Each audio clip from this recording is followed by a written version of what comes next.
I have to wait, you know, all the cold things. Yeah, not sweating. Yeah, that's it. No one's yelling at me. I hate fun. Yeah, it was a very fun game. So annoying. Hopefully I'll see security.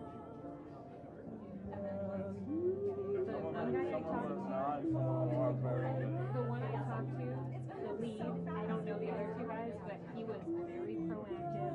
He called me because I was told that my guys, I was told that they were canceled for today, like I didn't have to deal with them because, you know, originally they were supposed to meet up today, and they guess they didn't. The politics team forgot to tell him, or didn't get the message, didn't get her laid down, and he called me, he's like, hey, where are we meeting? What's the game? Like, we're ready to go, what do you guys need? You know, so they've seen guys, and it's based on their phone numbers, I think that at least two of them are local Chicago guys. Sometimes they bring security in, I think at least a couple of them are from here, so it's always good. We had like... They know the left sometimes, so... Yeah, exactly. We had good security, we were doing water, the Harris rally, Philly. We had like two black op guys who like had their earpieces in and they were like... They were on it. On it. Yeah, like as soon as someone would come over, they'd be like, move, back up, and one asshole. We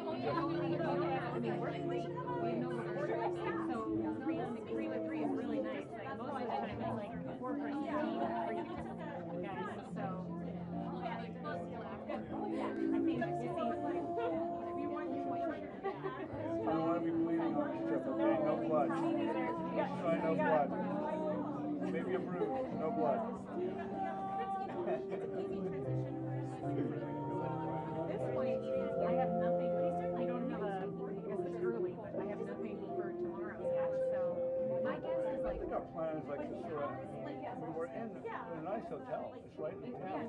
So we can be ready to go and just be hanging out in the lobby and just like go and here deploy. and go. Yeah, deploy. And then at least Saturday, Sunday, it's going to be, if we get assigned anything, it will be press conference or like something along those lines with the city officials or like people preparing for the event. Like as far as I know, the first like protester rally is Sunday, and then Monday is like a rally at noon. I have a feeling we're going to really have to cover that, and it's like the official group that's protesting. How long do we cover something like that for? Like, so our out time is 5 Eastern for Central Time, and there's supposed to be a team that comes and covers that after us. Now I will say we're really covering the rally, and the rally goes until 5:30 or 6 or something. If we're on the riser, they're probably going to keep us on the riser until the event's over, and then swap out with the riser. What's on the riser? That's where you see the protest?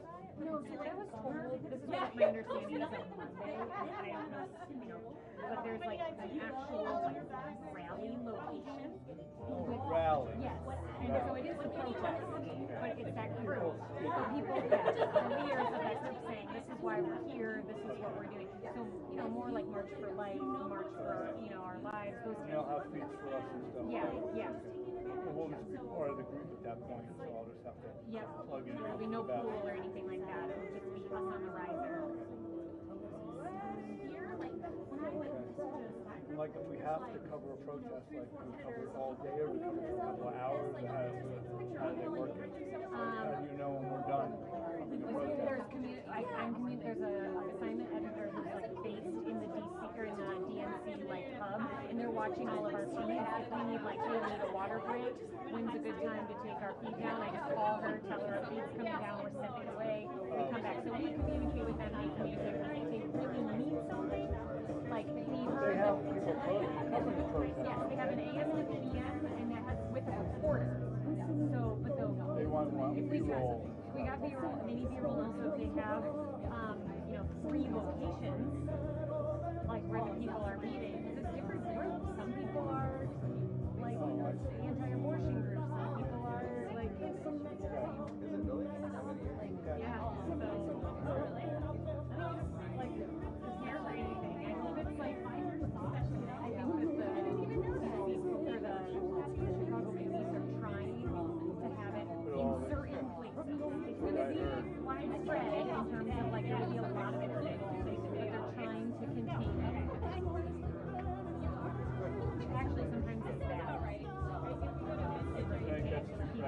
fancy at the lines, you know, at the finish line. So the only reason I wanted rain next week. I was like, Why they don't do it? a lot less people. Nice I don't days. want to work in the rain. I don't either, but I'd rather live in the rain with no like, you Not me. know. Bad for the equipment. Yeah, that's true. For you guys, it's better.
Actually, yes.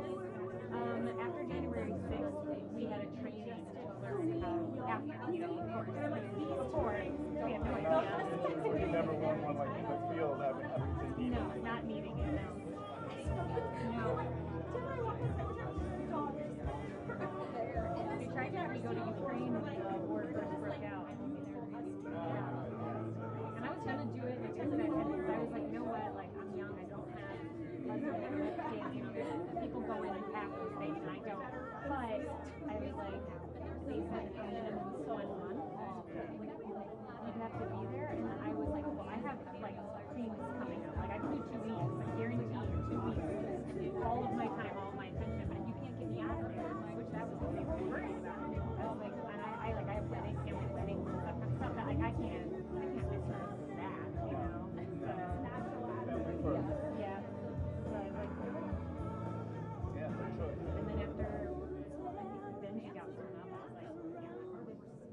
I went to England twice for that shoot. He's a really nice guy. Went to his family. The whole thing was the whole that documentary. Yeah. He was supposed to come. It was a huge loss for DC. He was moving his whole family to the United States before that happened to be the State Department correspondent.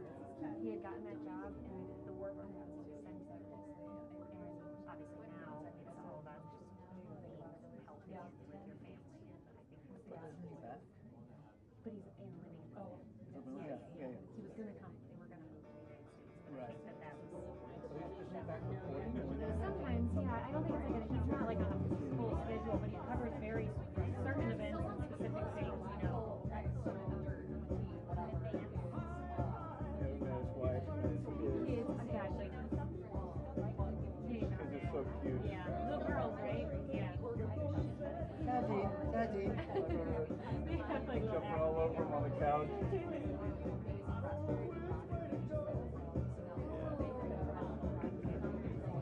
Yeah, nothing seems to bother that guy. You know, the stories he told is frightening. You know, training. They're Jerusalem-based. No. He's a young guy, but he did a lot of the reporting way after Ben had obviously been off for a long time. Trey went in and was there for a long time. He's the same way. Like nothing's like he just works, and he has sympathy and he has empathy for people and what he sees. And like I hope he brings it all in and is able to process it because I can't even imagine seeing something like that. But he's very he's such a pro at it. Like so good. It doesn't show the emotion he has, and I mean, except the emotion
almost 11. Got that. It's almost 11.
I cover Wisconsin and Michigan. Nice to meet you. I'm Kelly. Are you and then based here then? Or? Yeah. Well, I'm based technically in Michigan, but I cover both, so I'm just back and forth. Okay. So, yeah. Previous New Hampshire and then. I was New Hampshire. Yeah. I moved to Iowa with Mama, so like I was like in Iowa and then for a while. The Thanksgiving thing, I remember. When she did that? Yeah. Okay. No, I didn't. I just remember like I was on the desk. What? One of my friends worked on my campaign. Yes. Thank you. Thank you. Yeah, I was I mean, like, seriously, like, the only reason I was on Senator was because I was cool. Like, otherwise I would have, like, I'm not even by my phone camera's 2 in, but I'm like, close enough. Can answer one question in the past like 3 weeks. Yeah, good.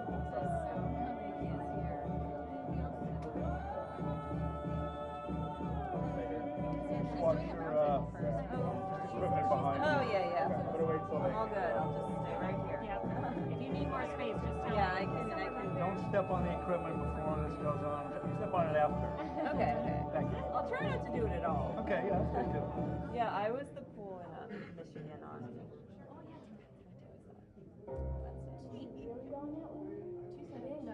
Wednesday, yeah. and we had a lot more space.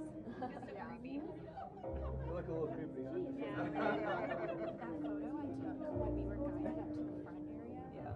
I took a picture of him, and he's been memed so many times. Oh my god. And Is it the one on the him on the stage? Yeah. I like.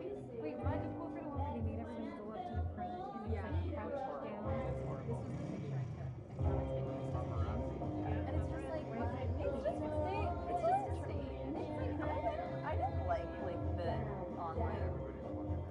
Everyone's trying to say that. That's like not a terrible setup. Everyone Yeah, trying right? to say everyone trying to say like this is a bad and there's like no one there and all They're that. like, what are those trucks doing there? Total landscape I mean, damage. there are a lot of people here and it's fine. Yeah. I'm like, oh,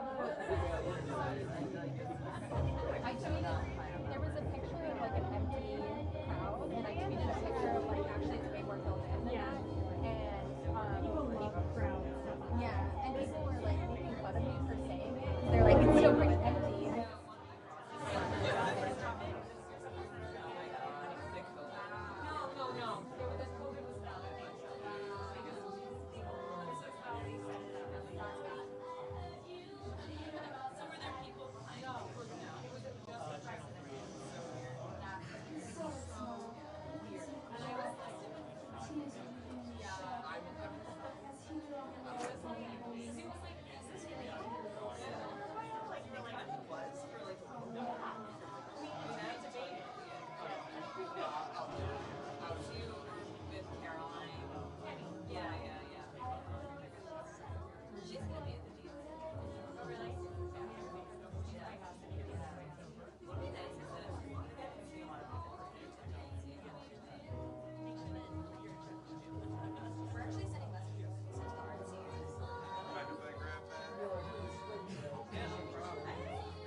Like hard rock like 2 minutes ago.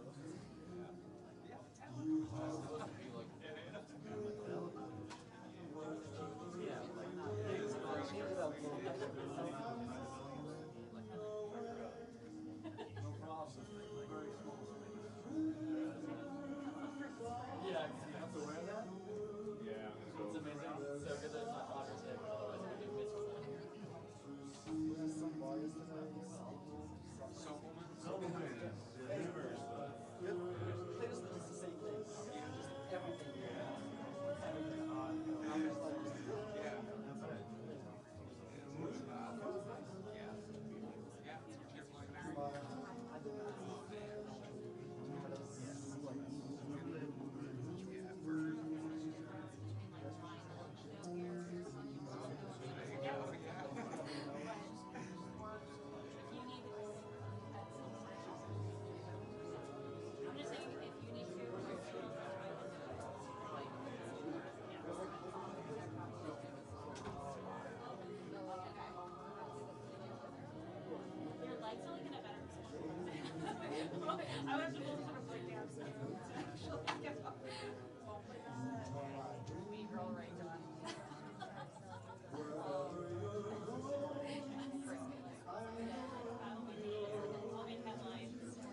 Music?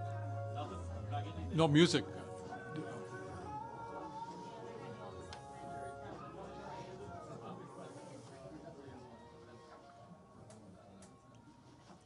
Good morning, everyone. My name is George Papacristo, and on behalf of the Milwaukee Police Association, I would like to welcome Senator Vance and all of you here today to our facility. Let us begin with a prayer. Almighty God, whose great power and eternal wisdom embraces the universe, we give thanks for this gathering of leadership committed to furthering the safety of the land. We pray for the officers throughout the land who protect us day and night. We give thanks for their constant courage and devotion to duty protecting our communities. For when faced with danger, they never pause. May they be strengthened for the tasks they face and supported in the commitment they give to further the well-being of your people. Remind them of the honor and tradition that they uphold. May the citizenry understand the duties that these brave men and women perform, the sacrifices of their family, the dangers they face to protect and serve your flock, for whom they are willing to sacrifice all. May we also remember all the officers we have lost who always stood with pride and integrity. For the giving of their life, we offer our respect and gratitude to their memory and their families. Persons strong enough to answer the challenge are few. We pray that our society would be loving, just, and at peace according to your will. Lord, we know this can only happen when the world acknowledges your presence and authority in our lives. May it be so. Please bless the leadership of our nation, law enforcement officers throughout the land, and may you continue to bless the United States of America. We humbly ask this with all humility and in great confidence of your most powerful name. Amen. At this time, please stand for the Pledge of Allegiance, which will be led by Detective Danilo Cardenas, Treasurer and Secretary of the Milwaukee Police Association.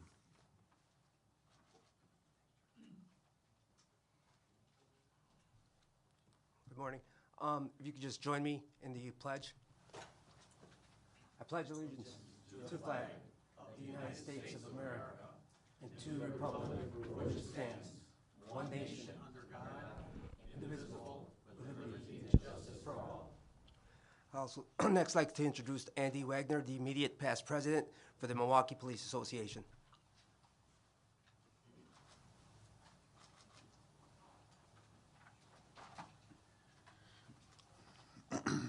Hi, thank you guys for being here. I'm Andrew Wagner, past president of Milwaukee Police Association, just retired, and I served 27 years with the Milwaukee Police Department. And it's my distinct honor today to introduce one of my friends, Dan Morel. The actions of Officer Morel and his team that day that we'll talk about demonstrate an ideology shared amongst most police officers, to be willing to sacrifice their own safety and sometimes their lives so others are protected from those who wish to do them harm. So Police Officer Dan Morel, on January 2nd of this year, responded to a home on the city's north side for a report of domestic violence related subject with a gun. When police officers Morel tactical team approached the front of the house, the suspect fired shots at the officers, then refused to surrender. During the gunfire, while he and other officers protected the community from dangerous armed felon, Officer Morel was shot by the suspect.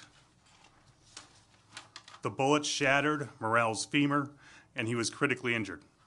While still in harm's way, other team members put themselves in peril and dragged Officer Morel behind cover and applied a tourniquet, possibly saving his life. According to his medical team, Officer Morel's commitment to serving and protecting our community will have to be on hold for what they foresee as a long year of recovery. He requires extensive rehabilitation that prevented him and his wife, Tiffany, who is also a Milwaukee police officer, from returning to work for an extended period of time. Officer Morel and his fellow team members risked their lives for a family that faced grave danger, allowing 4 children to be rescued that day safely. Thank you, Officer Morel. Thankfully, Officer Morel survived by his injury, but his injury will be unfortunately life-altering. So please stand as we all thank Police Officer Dan Morel and his fellow officers for their unwavering courage and bravery.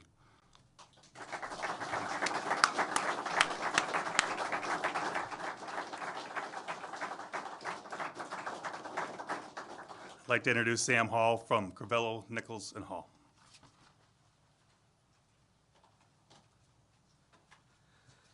Good morning, everyone. My name is Sam Hall. I'm one of the attorneys that represents the Milwaukee Police Association.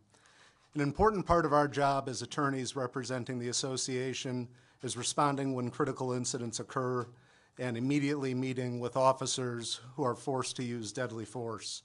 In those moments, we see firsthand the trauma that these officers endure when they're in these critical incidents. Lucky for me, I also have a front row view of some true heroes, and I'd like to share one of those stories with you. Wednesday, July 17th will be a day that Senator Vance will likely remember the rest of his life. It was the night that he accepted the nomination here in Milwaukee at the Pfizer Forum. It's also a night that Officer Mike Arango will remember the rest of his life as well.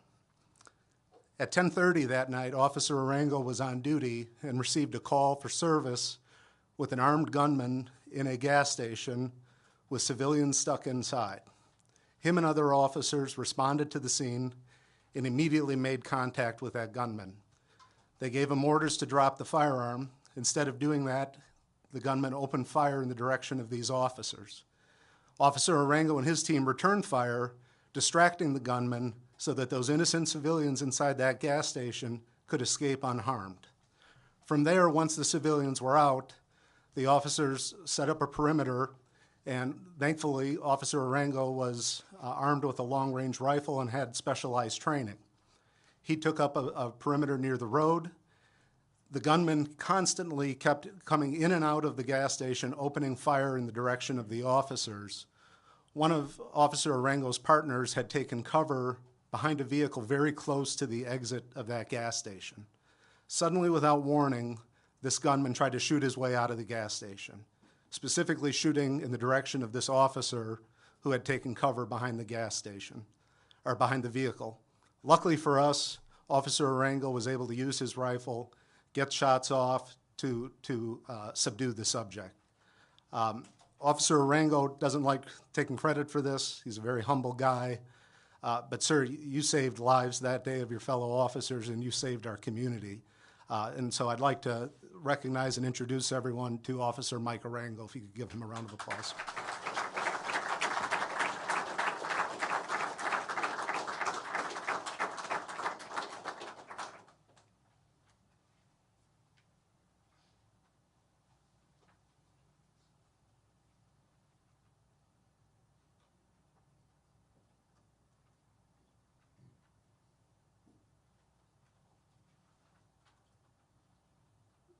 stand by for the senator now.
Deserved, whether they were rich or poor. Our country believed that every child deserved public safety. And as Republicans, we don't think the government should do everything, but the things that it needs to do, it has to do well, and public safety is at the very top of the list. How can you have a country? How can you have an American dream? How can you have poor children who look to the future with optimism and hope if they can't walk down the streets of their neighborhood safely?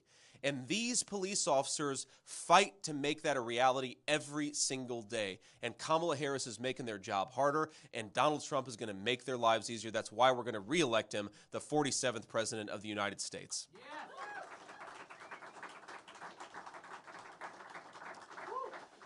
So let me just offer one final observation here, because some of these issues are connected. So many of these problems are obviously linked to one another. And talking at the round table with the police officers and the sheriffs really drove that point home. So I talked to one sheriff who lives about an hour away from downtown Milwaukee. And even though he lives an hour away from downtown Milwaukee, he has Mexican drug cartel members who have been doing business, selling drugs, and harming the citizens of his community. When you hear Republicans say every state is a border state, that is not just a slogan. That is a sad reflection of the reality that we have drug cartels operating about as far north in this country as we possibly could. What a disgrace. You hear people talk about arresting illegal immigrants and how the illegal immigrants completely run away, refuse to obey the commands of law enforcement. Well, why? Why do they completely refuse to obey the commands of law enforcement? Because they got into this country in the first place under the promise that law enforcement wouldn't stop them and wouldn't enforce the law. So the border policies that we have at the southern border, they make our communities less safe, even as far north as Wisconsin. It means Mexican drug cartels operating in our communities. It means people dying of fentanyl. talked to another police officer who talked about we have fentanyl not just in heroin and opioids and even prescription pills, or I guess non-prescription pills that are sold on the street. We've got heroin and we've got fentanyl, we've got fentanyl in our marijuana bags that our teenagers are using. And look, I'm the parent of 3 young kids. My wife is here, and I'm thrilled to have her join. We've got a 7-year-old, a 4-year-old, and a 2-year-old. We don't have to worry about this yet, but I'm certain, because kids are kids, that one day one of my kids is going to take something or do something that I don't want them to take. But I don't want that mistake to ruin their life. I want them to learn from it. I want their parents to be able to punish them. I don't want our kids to make mistakes on American streets and have it take their lives away from them. That is in some ways what this fentanyl crisis has done. Normal American teenager mistakes have become death sentences because Kamala Harris refuses to do her job. And I think it's time for all of us to say to Kamala Harris, you want a promotion? You want a promotion after your record as vice president? We think you ought to be fired, and that's exactly what we're going to do come November. Thank you all for being here. To the police officers, to the police officers, we support you. We love you. We know it's not easy to be a police officer. We know we're losing a lot of good people from the force. Some due to retirement, but some, they're just sick of all the garbage. But I'd ask you, keep at it for as long as you can. Keep doing this important work, because there are a lot of us out there who are grateful for it. And in about 6 months, your job's going to become a hell of a lot easier. God bless you guys, and thank you for having me here in Wisconsin. So, what we'll do here is we'll take a few questions from reporters before we get on our way. And what I would ask is we'll get to the national reporters if we've got time. But if you're a local Wisconsin reporter, either in the Milwaukee area or outside of it, maybe start there, raise your hand, and I'll call on you first. So we got anybody? Ma'am, in the yellow dress. Hi there, I'm Julia Fellow with 620 WTMJ. So glad that you're here. I was just talking to the president of the Milwaukee Police Association just yesterday live. He was talking about how there's 200 openings, and then there's going to be maybe 60 to 70 more retirements that are happening. But our city can't afford to keep up with what should be, that they allow, about 1,700 officers. And when we talk about detectives, it should be about 175, he says. We're down to like about 130. Yep. And then also, on top of that, the Milwaukee County leaders are talking about the sheriff's office, that we're dealing with a huge budget deficit. How are we going to meet that budget deficit? $7.2 million in overtime he was talking about with the deputies. So we're talking about money here. Sure. Who's going to pay for it? And also we're trying to get people, to be recruited. So how is the Trump organization going to pay for that and support that? Because detectives, for example, we had a local situation, Sade Robinson. I don't know if you've heard about it, but it was a terrible case. She was going on a date with her boyfriend, and then she was cut up in several pieces, and it's horrible. Ugh, it's awful. Part of her body was found in Illinois along the lakefront. Her family's really upset. But there's only so many detectives to go around with other cases. Like, we have so many carjackings that are going up. This is a real issue, but how are we going to pay for it? How is your organization going to pay for that? So let me give you a couple answers to this question, because it is, unfortunately, this is a story that I hear all over our country. A lot of police departments can't recruit the people that they need to keep us safe, and it's only going to get worse unless we fix this problem, and Donald Trump and I promise that we are going to fix this problem. First of all, you hear from police officers, and I've heard this story today, but again, I've heard it from all over our country. A lot of the reason that it's hard to recruit police officers right now is because our leaders have attacked the police for so long that a lot of people just don't want to do police work anymore. That is the first thing that leadership needs to change. We need to make it clear that we want good people, we want good police officers, we want the very best to join the American police forces all over our country, because unless we have the best people becoming police, public safety is always going to be a fantasy and not a reality. So let's have leaders who support the work of police, not people like Kamala Harris who put the police down and make their life harder. That's number one.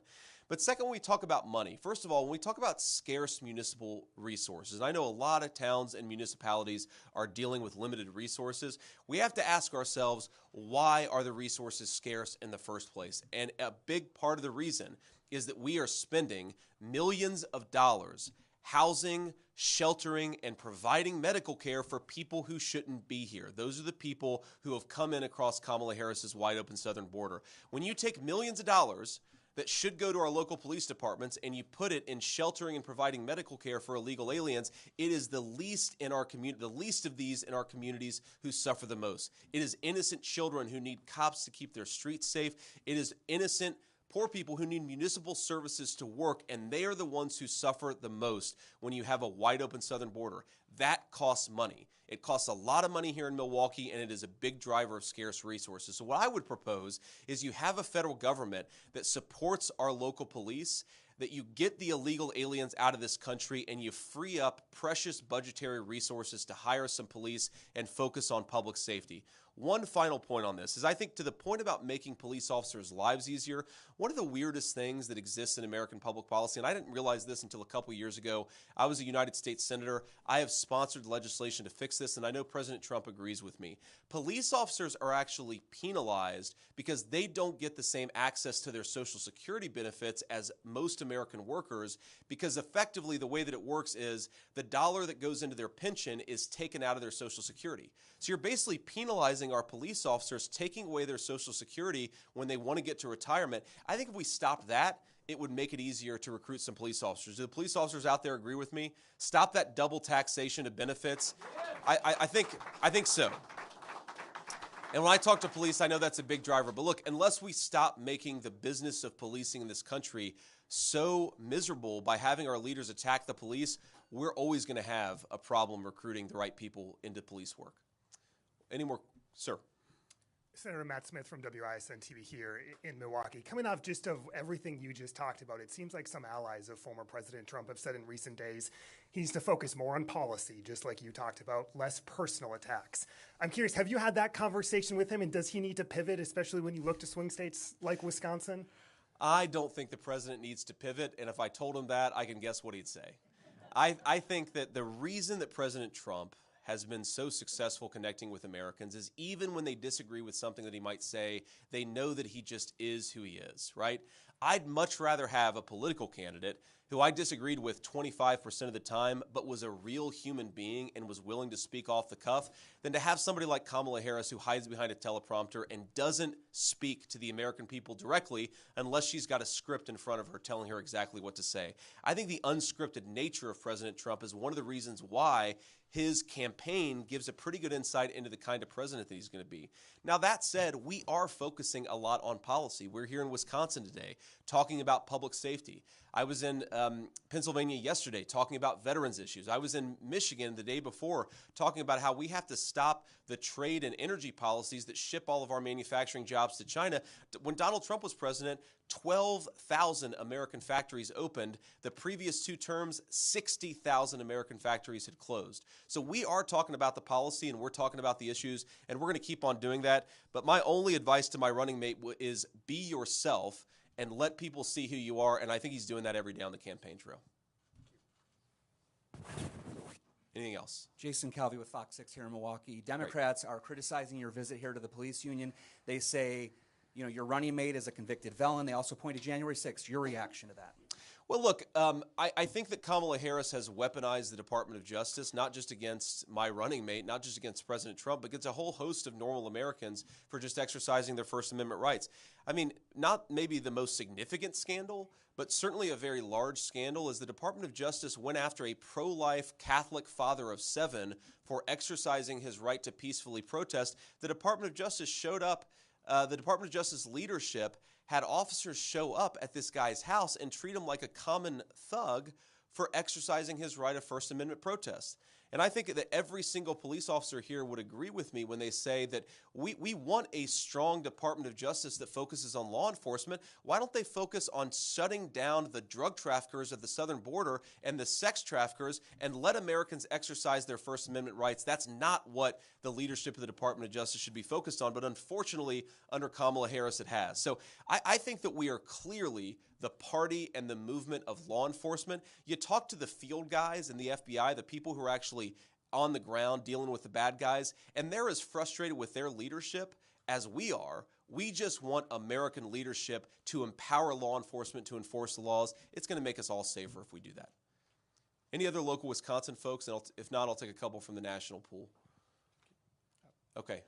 Sir. Senator Vance, Chris Cameron at the New York Times, you were talking about the relationship between crime and immigration, and my question is on that issue. Please. In an interview when you were running for Senate in September 2021, you were speaking with Jack Murphy, and you were talking about previous waves of immigration to the United States. You said the following: you had this massive wave of primarily Italian, Irish, and German immigration, and that had its problems and that had its consequences. You pointed to these problems as being higher crime rates, ethnic enclaves, and inter-ethnic conflict. Should the United States have prescribed similar policies to what you're proposing now, including mass deportation, to deal with those issues?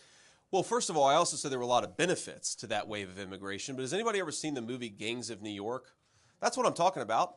We know that when you have these massive ethnic enclaves forming in our country, it can sometimes lead to higher crime rates. What we want is an American immigration policy that promotes assimilation, that no matter where you come from, you can become an American, but only if we have an immigration policy that promotes assimilation instead of doing things like what we've done over the last few years, which is have 25 million illegal aliens just setting up shop here with no control, no enforcement, and no real ability to police what's going on. That is a disaster. And in fact, what we did back in the early 20th century is that we recognized, and I think that we have to do that today, we recognize that at a certain level, America is a welcoming country to immigrants, but can only take so many people. We cannot take the entire world into this country, and I think that we're at a stage right now where we have to say we've got to slow those illegal immigration levels to zero. We do have to deport some people who have come here illegally, and I think that will promote assimilation and a common American culture that's in the best interest of everybody. Look, I'm married to the daughter of South Asian immigrants. One of the reasons why I think that we have such a wonderful and successful marriage is because we both very much feel like America is our home, like our children belong here. What happens when you have massive amounts of illegal immigration, it actually starts to create ethnic conflict. It creates higher crime rates. We've certainly seen that over the last few years, and I would like to stop it, and I know Donald Trump would too. Sir. Thank you, Senator Vance. Ma'am, sorry. It's okay. A new ABC Ipsos poll was out today. It shows that Governor Walz, Vice President Harris's running mate, has a higher favorability among Americans than you do. What's your response to that poll? And also, what can you do ahead of the October debate to try to win over more Americans and your campaign? Well, look, I don't put much stock in polls, especially at this early level. I think Governor Walz was nominated just a couple of weeks ago. He's received a ridiculous media honeymoon where a lot of press have hidden some of the things that he said and done.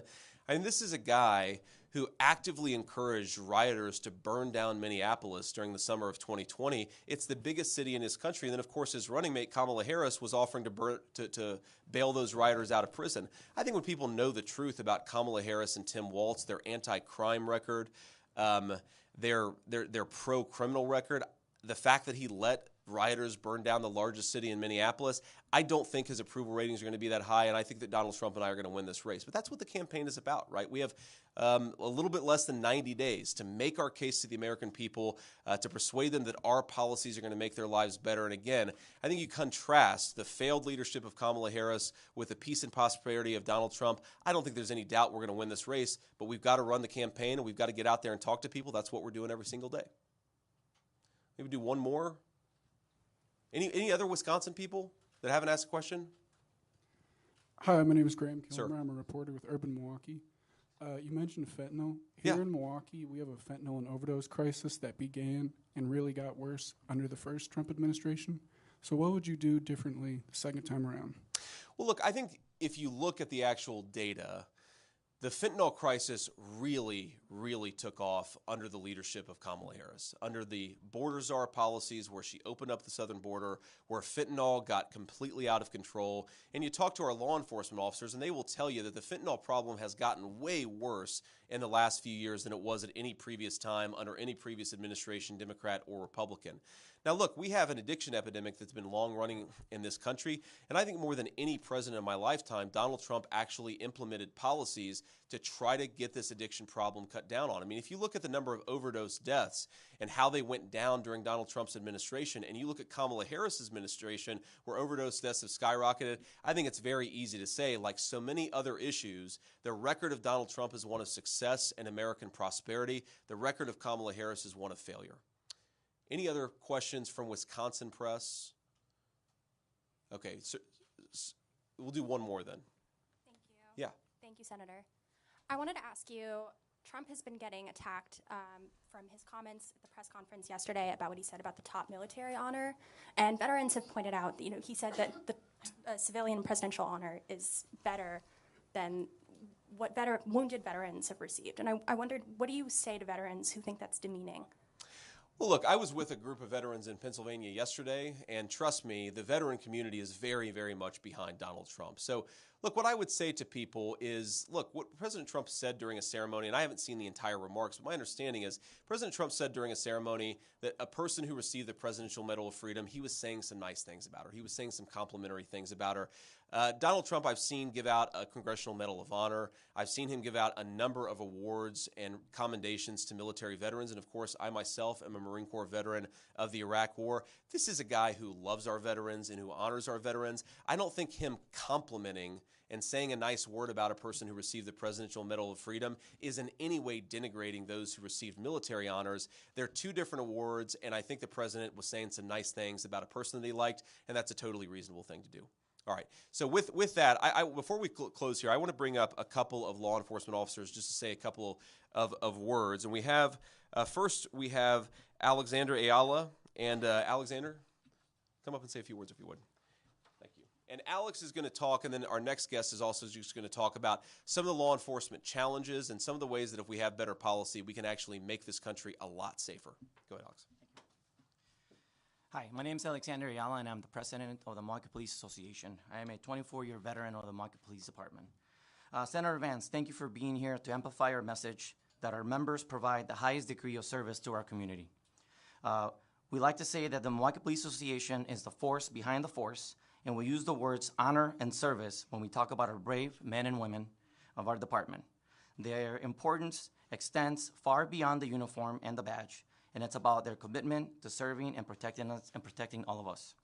The challenges of policing in the city of Milwaukee are many. Low bail for dangerous criminals, the need for honest and concentrated efforts to pursue those offenders wanted on bench warrants, low officer morale, and an often anti-police society, rushes to judgment and officer-involved shootings, not to mention the staff crisis that requires officers to spend more time away from their families. Some areas of the city will at times go with only one squad to patrol the entire area of 44,000 citizens. As squads get pulled to other parts of the city to address high priority calls, which can often be more violent in nature, that requires more officers. The Milwaukee Police Association believes that the solution to these challenges can be found right here. That's why the MPA is endorsing the presidential ticket of Donald Trump and JD Vance, because addressing these issues isn't political, it's truly a matter of life and death to Milwaukee. So thank you. Thank you. Great. And please stay up here, Alex, but I also want to have Andrew Wagner come up. Andrew was just recently retired as a career law enforcement officer, but he told me his wife has already put him back to work. So Andrew, I appreciate you being here. Thanks.